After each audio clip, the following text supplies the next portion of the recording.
성경의 맥 6번째, 오늘은 예수님의 생애 중에 마지막 예루살렘 안에서에 해당하는 부분들을 같이 살펴보려 합니다.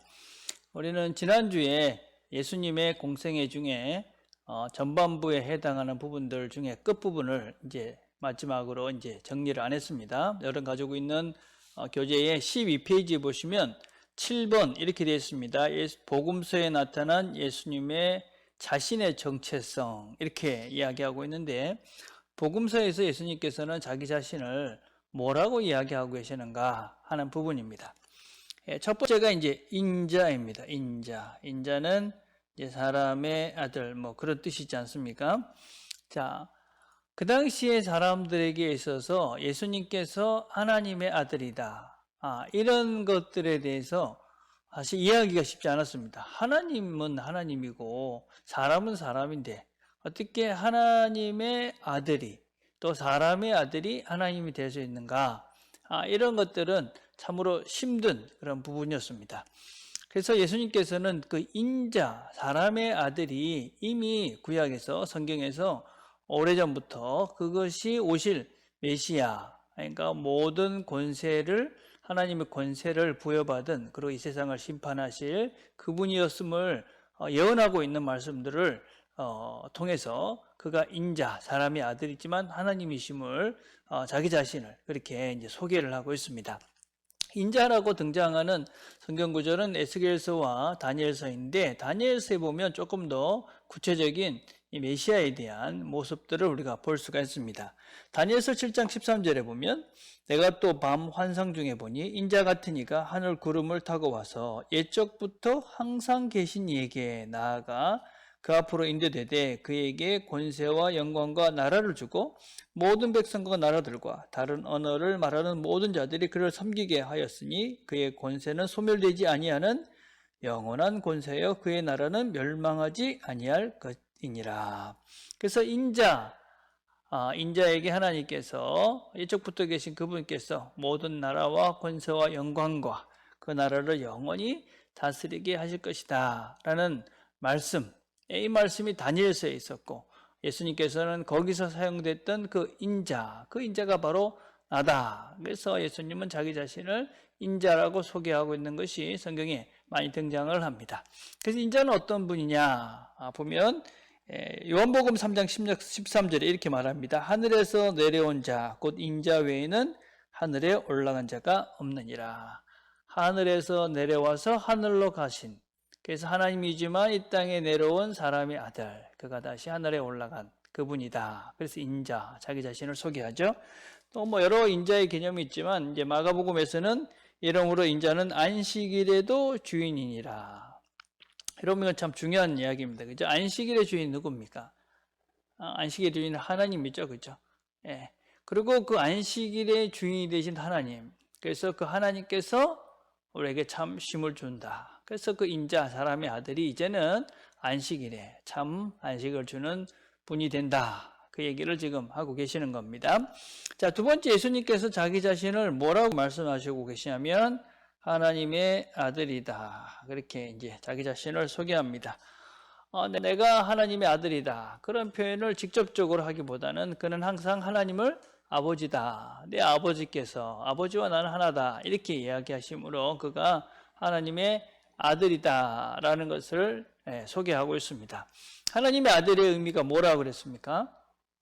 하나님의 아들이다 라는 것은 그가 우리와는 다른, 근본적으로 그는 하나님이시다 라는 말의 의미다 그랬습니다. 그러니까 우리는 하나님의 아들입니다. 하나님의 자녀되지만 우리는 양자 삼아 되신 것이죠. 하나님이 우리를 자녀 삼아 주셔서 자녀가 된 것이지만, 예수님은 그 본체 자체가 하나님이시죠. 그래서 하나님의 아들이다. 그 씨가 다르다.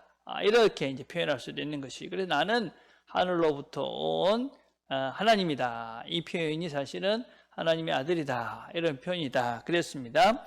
자, 세 번째, 이제 예수님께서는 자기를 이제 메시아다, 그리스도다. 그렇게 얘기했습니다. 그리스도.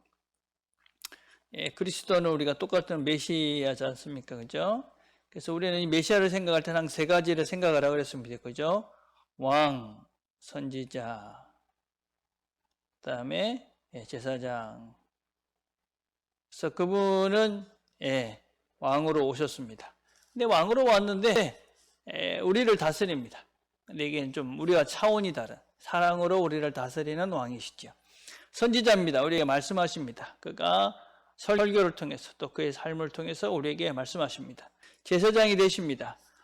세상의 다른 제사장들은 제물을, 다른 소를, 염소를 이렇게 양을 쓰지만 그분은 자기의 몸을 대신 우리를 위해서 죽으심으로 우리의 영원한 속죄물이 되시고 우리의 제사장이 되십니다. 그래서 그분은 우리의 왕이시고 또 우리의 선지자가 되시고 제사장이 되십니다. 그래서 우리의 구원자가 되신다. 그렇게 자기 자신을 소개하고 있습니다. 그리고 우리는 그걸 믿는 것이죠. 자, 네 번째는 이제 그 자신을 종이다. 이렇게 이야기합니다. 우리가 잘 알고 있는 말씀이죠. 마가복음 10장 45절에 보면 44절 45절입니다. 너희 중에 누구든지 으뜸이 되고자 하는 자는 모든 사람의 종이 되어야 하리라. 인자가 온 것은 섬김을 받으려 함이 아니라 도리어 섬기려 하고 자기 목숨을 많은 사람의 대속물로 주려 함이니라. 모든 사람들을 위해서 종이 되어야 된다. 그 대표적인 모습이 바로 나다. 그 얘기를 지금 예수님께서는 하고 계십니다. 그분은 종으로, 세상을 섬기는 종으로 이 땅에 오셨다. 그래서 예수님 자기 자신을 인자다, 또 하나님의 아들이다, 또 그리스도다, 자기를 종이다, 이렇게 자기 자신을 이제 성경 속에서 표현하고 계시하고 있습니다. 이 모습을 우리가 사실은 같이 닮아가야 되는 것이죠. 자, 오늘 이제 교재로 가봅시다. 예루살렘 안에서 예수님의 죽음과 부활입니다. 예수님의 공생애의 마지막 일주일을 살펴보는 것입니다. 우리가 예수님의 생애 중에 우리가 이제 길에서 이런 부분이 있었는데 그 부분은 조금 생략이 됐고, 우리가 이제 예수님의 마지막 이제 일주일을 보면 성경이 참 많은 부분에서 이분이 일주일을 이제 언급하고 있지요. 그래서 마태복음 21장부터 시작하고 있고, 누가복음은 또 19장부터 시작되어 있고, 그래서 아주 많은 분량의 것들이 예수님의 그 마지막 일주일에 집중하고 있는 것들을 우리가 볼 수가 있습니다. 자, 그래서 일요일부터 이제 다음 일요일 부활의 날까지 이제 일주일 동안 이제 살펴보려고 그럽니다.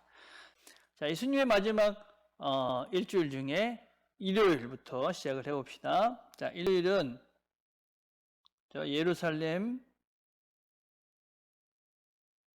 입성을 하신 날입니다.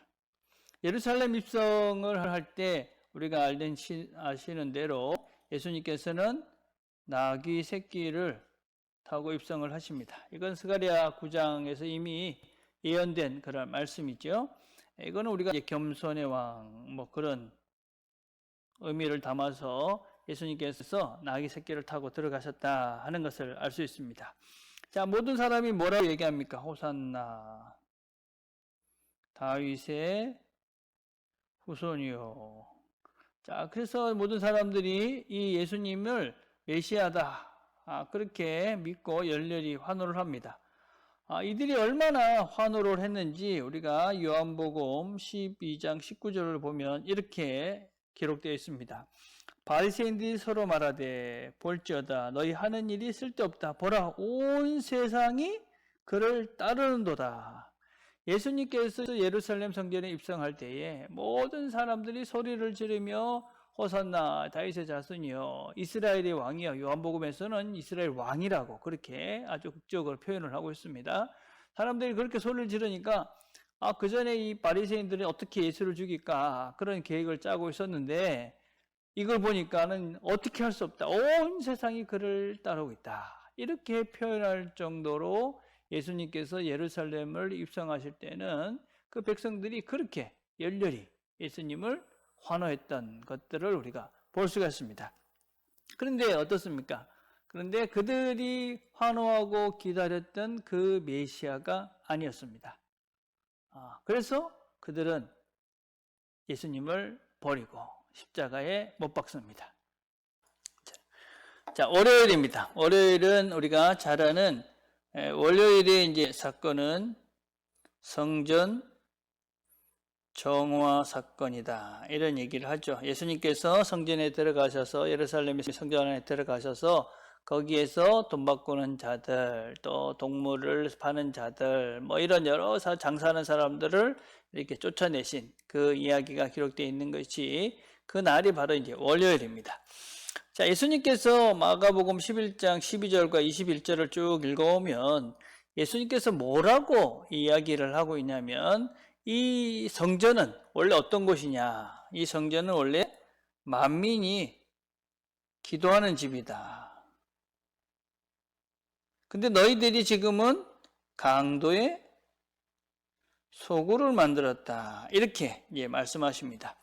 만민이 기도하는 집이다 하는 것은 이사야에 있는 말씀이고 강도의 소굴을 만들었다라는 것은 예레미야에 있는 말씀입니다. 그래서 우리가 이 예수님께서 이 성전이 무엇을 위해서 존재하는 것인지 그리고 너희들이 이것을 얼마나 황폐하게 만들었는지 하는 것을 극적으로 표현하고 있는 말씀이죠. 그래서 이 강도의 소굴, 그 성전을 통해서 자기들의 이익을 취하고 있는 이들에 대한 질타이죠. 원래 성전은 하나님께 기도하고 모든 사람, 아주 만민이라는 게 참 중요한 컨셉이긴 합니다. 이방인들조차도 와서 하나님을 만날 수 있는 것이 성전인데 너희들이 지금 이 성전을 강도의 소굴로 만들었다. 그렇게 그들을 질책하십니다.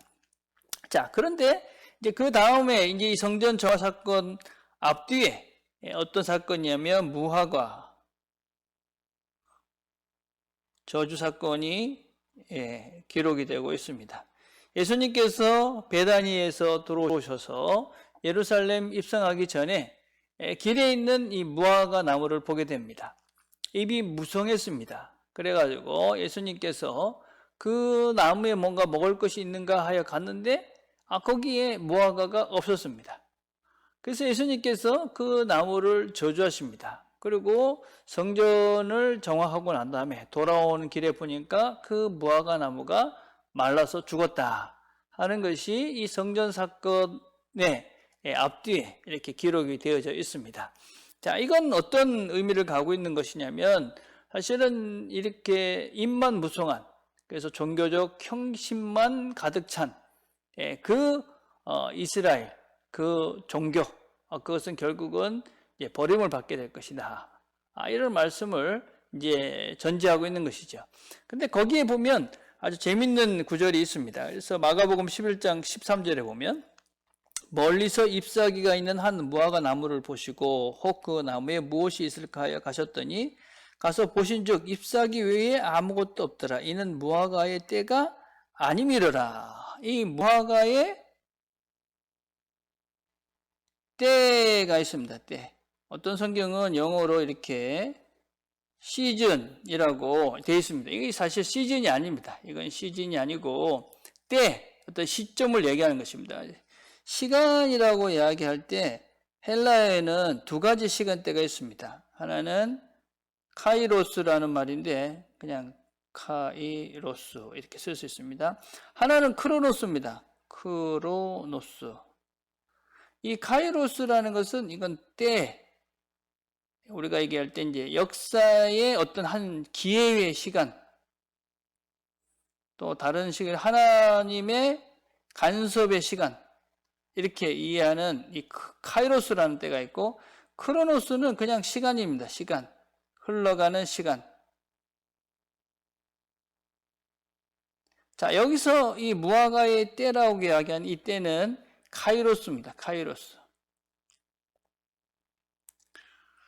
무화과의 때가 아니다. 이 얘기는 이 무화과는 그 당시 일반적으로 이스라엘이라는 나라를 사실은 이제 의미했던 것이죠.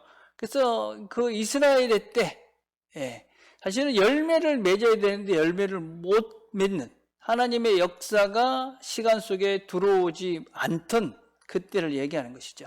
그래서 하나님의 역사의 그때를 경험하지 못하는, 하나님의 역사가 그들의 시간 속에 들어오지 못하는 그 종교는 결국은 멸망할 수밖에 없다. 그런 성전 정화 사건, 그리고 앞뒤에 있는 이 무화과의 사건이다라고 할 수 있습니다. 자, 이제 화요일 날 가보겠습니다. 화요일 날. 화요일은 우리가 성경을 찾다 보면 참 많은 이야기가 기록이 되어져 있습니다. 이날로 우리가 이제 논쟁의 날이다 이렇게 이야기합니다. 그래서 우리가 바리새인들과는 세금 논쟁을 하고 있습니다. 왜 바리새인들하고는 이 세금 논쟁을 하느냐? 바리새인들은 이 반로마주의를 추구하던 사람들입니다. 세금을 내야 됩니까? 말아야 됩니까? 세금을 내라. 그러면은 그 당시의 사람들의 전부 다 이 바리새인들은 애국자고, 예수님도 이 애국자라고 생각을 했는데 세금을 내라. 그러는 순간 이제 이 바리새인들은 봐라, 우리는 이렇게 끝까지 반로마를 하지만 예수라는 사람은 저렇게 로마와 이렇게 손을 잡고 있는 그런 사람이다. 완전히 그렇게 이제 밀어붙이려고 사실은 이 논쟁을 하는 것이죠. 그 다음에 이제 두 번째 또 논쟁을 누가 하고 있느냐? 이 사두개인들과 논쟁을 하고 있습니다. 사두개인은 이제 부활 논쟁을 하고 있는 것이죠. 사두개인들은 부활이 없다고 믿던 사람들입니다. 그렇기 때문에 예수님께 요상한 그런 질문을 하죠. 그래서 한 여자가 결혼했는데 남편이 죽습니다. 그러면 원래 거기는 이제 남편이 죽으면 그 동생이 그 형수를 취해서 그 다음에 이제 자손을 이제 나가서 이제 그 대를 이어가는 것이 그 당시의 풍습이었습니다. 그렇게 해서 7명까지 그렇게 되면 나중에 부활하면 이 사람은 누구의 아내가 됩니까? 뭐 이런 질문을 한 것이죠. 그러니까 예수님께서 뭐라고 말씀하시느냐면 너는 성경을 모르는 거다. 성경이 뭐라고 얘기했냐? 하나님은 죽은 자의 하나님이 산 자의 하나님이다. 그래서 아브라함과 이삭과 야곱의 하나님이다. 이렇게 말씀하십니다. 그래서 부활이라는 것을 너희들이 생각하는 그 한계 속에서 이 부활, 하나님을 자꾸 이해를 하지 마라. 하나님은 살아계신, 지금도 살아계신 분이고 또 우리가 생각할 수 없는 너머에 계신 분인데 네가 생각하는 그 한계 속에서 그 부활을 이해하려 하지 마라. 사실 부활에 대해서는 나중에도 얘기를 한번 하겠습니다. 그래서 그들이 할 말이 없게 만드시죠. 그게 이제 부활 논쟁입니다. 그러고 난 다음에 이제 예수님께서 위선적인 종교가들에 대해서 경고하시는 긴 장면이 나옵니다. 그게 이제 마태복음 23장이죠. 마태복음 23장에 보면 이들이 하고 있는 이들의 짓들을 이렇게 표현하고 있습니다. 화 있을진저 외식하는 서기관과 바리새인들이여, 너희는 교인 한 사람을 얻기 위하여 바다와 육지를 두루 다니다가 생기면 너희보다 배나 더 지옥 자식이 되게 하는도다. 얼마나 끔찍한 저주인지 모릅니다. 열심히 하는데 그들이 얼마나 열심히 합니까? 그죠? 바다와 육지를 두루 다니는데 지옥 자식이 되게 한다. 우리가 이제 많이 이제 조심해야 되는 부분들이죠. 자, 또 한 가지 우리가 이제 생각해 볼 것은 누가복음 21장에 있는 말씀입니다. 우리가 이제 헌금 얘기를 할 때 많이 쓰는 내용이죠. 그래서 예수님께서 이제 그 성전에 헌금궤가 있는 곳에 앉아 계셨습니다. 지나가던 사람이 헌금을 합니다. 근데 어떤 부자가 헌금을 하고 또 가난한 사람이 이제 과부가 2렙돈, 그 헌금을 합니다. 그러니까 예수님께서 그 여인은 저 부자보다 많이 했다. 자기가 가진 것 전부를 했다. 그렇게 말씀하십니다. 그러고 난 다음에 우리는 그 본문을 가지고 이렇게 우리가 헌금의 양이 중요한 게 아니라 마음이 중요하고 자기 모든 것들을 바쳐야 된다. 이런 설교들을 이제 합니다. 근데 과연 그게 그렇게 써도 되는 것인지, 그게 맞는 설교인지, 이런 것들을 우리가 생각해 보자는 거죠. 여러분, 근데 그 본문 앞에는 우리 21장 1절 앞에는 어떤 본문이냐면 20장 47절입니다. 그들은 과부의 가산을 삼키며 외식으로 길게 기도하니 그들이 더 엄중한 심판을 받으리라. 그러니까 성전에서 어떤 종교적인 그런 행위를 하는 사람들, 그 사람들이 어떤 짓을 한다는 겁니까? 과부의 가산을 삼키는 자들이다. 그러고 난 다음에 이제 과부 이야기가 나옵니다. 그러고 난 다음에 또 그 이야기가 끝나면 어떤 본문이 나오냐? 21장 5절입니다. 어떤 사람이 성전을 가리켜 그 아름다운 돌과 헌물로 꾸민 것을 말하며 예수께서 이르시되 너희 보는 이것들이 날이 이르면 돌 하나도 돌 위에 남지 않고 다 무너뜨려지리라. 그 생각이, 너희들 생각에 그 화려한 성전은 다 무너질 것이다. 과부의 가산까지 다 삼키는. 그래서 과부가 자기의 모든 것들을 바쳐서 헌금한 그것을 자기 마음대로 그렇게 자기의 그런 그 이익을 위해서 자기 욕심을 채워가는 그 집단들, 그 집단들인 그 집단을 상징하는 이 성전, 그것은 반드시 무너지고 말 것이다. 완전히 무너질 것이다. 그렇게 선언하고 있는 것이죠. 그래서 우리가 이 누가복음 우리가 이 21장 1절부터 4절 이 과부의 헌금 이야기를 가지고 그냥 헌금을 많이 해야 된다. 이런 이제 적용은 한 번쯤은 우리가 깊이 생각해 볼 그런 본문이다 할 수 있죠. 자, 수요일 날을 봅시다. 수요일 날은 우리가 배신의 시간 이렇게 이제 얘기를 합니다. 예. 자, 마가복음 14장 1절에 보면 이틀이 지나면 유교절과 무교절이다. 대제사장과 서기관들이 예수를 흉계로 잡아 죽일 방도를 구하며 이르되 밀란이 날까 하노니 명절에는 하지 말자. 이 명절은 이제 6월절. 지금 이 시즌 지나고 나면 6월절에는 사람들이 많이 와가지고 예루살렘 복잡하니까 혹시 예수님을 죽이게 되면 그 중에서 예수님을 따르는 사람들 중에 이렇게 밀란이 일어나면 그러면 이제 빌라도 총독도 곤란하고 자기들 유대종교도 곤란하니까 이때 하지 말고 사람들이 다 지나가면 하자. 자기 계획들은 그런 것이죠. 이 사람들.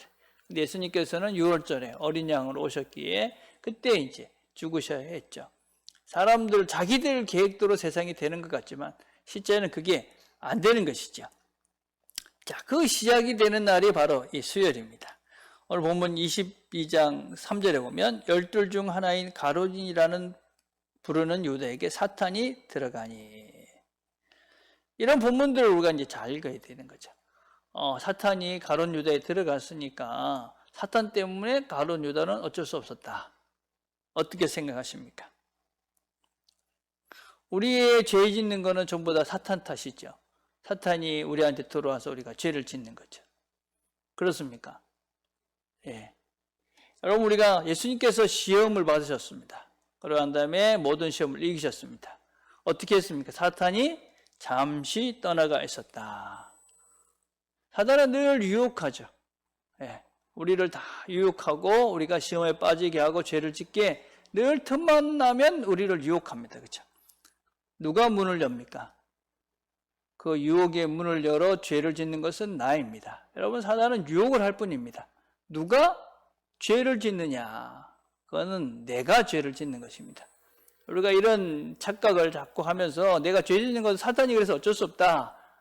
여러분, 아주 잘못된 그런 신앙관을 갖고 계시는 겁니다. 사단은 우리에게 손가락 발가락을 움직이고 우리의 눈을 열어서 억지로 그 죄를 짓도록 하지 않습니다. 유혹하고 그리고 그것에 넘어가서 내 욕심과 탐심과 더러운 마음들이 그 죄를 짓는 것입니다. 그래서 하나님께서는 그 책임을 우리에게 묻는 것이지요. 자, 그래서 사람들은 그런 이야기를 종종 합니다. 가룟 유다는 참 억울하다. 가룟 유다가 그렇게 했기 때문에 결국 예수님도 돌아가신 것이 아니냐. 예. 그래서 우리가 22장, 누가복음 22장 21절에 보면 그러나 보라, 나를 파는 자의 손이 나와 함께 상위에 있도다. 인자는 이미 작정된 대로 가거니와 그를 파는 그 사람에게는 화가 있으리로다. 그럼 하나님께서 계획해 놓은 것들은 이루 가십니다. 근데 그 악을 행하는 그 사람은 하나님께서 그 방법이 아니더라도 다른 방법이라도 하나님은 하나님의 일을 이루어 가십니다. 그러나 내가 죄를 지면서 굳이 그 일을 이루면서 내가 악한 사단의 도구로 사용될 필요는 없다. 그래서 우리가 항상 명심해야 됩니다. 우리가 사단이 우리를 유혹하지만 가룟 유다가 큰 그림 속에서 하나님의 쓰임을 받았다. 그렇지 않습니다. 가룟 유다는 죄를 지었을 뿐입니다. 가룟 유다는 배신을 했을 뿐입니다. 가룟 유다는 예수님을 팔았을 뿐입니다. 그렇지만 그것을 통해서 일하신 것은 하나님입니다. 인자가 하나님은 그 계획대로 이루어 가시지만 그 죄를 짓는 그 가룟 유다는 태어나지 않는 것이 더 나을 뻔했다. 그래서 이런 구분들을 잘 해야 됩니다. 자, 오늘 이 정도 하겠습니다. 우리는 두 가지를 늘 한번 정리를 할 필요가 있습니다. 우리가 늘 사단의 유혹에 노출되어 있다. 명심해라. 또 하나는 우리가 나의 삶에 책임을 져야 된다. 성령께서 늘 우리에게 말씀하십니다. 사단을 이길 수 있는 길들과 또 사단의 그런 죄의 유혹을 이길 수 있는 길들을 성령께서 말씀하시면서 그 길을 가라고 우리에게 말씀하시고 인도해 가십니다. 누가 그것을 선택하며 따라갈 것인가? 내가 선택하는 것이죠. 그래서 우리는 예수 그리스도의 영이신 성령의 음성에 귀를 기울이고 그분의 말씀에 순종해 갈 때 사단의 유혹을 이기고 우리가 교회로서의 아름다운 모습을 지켜갈 수 있게 됩니다. 기도하겠습니다.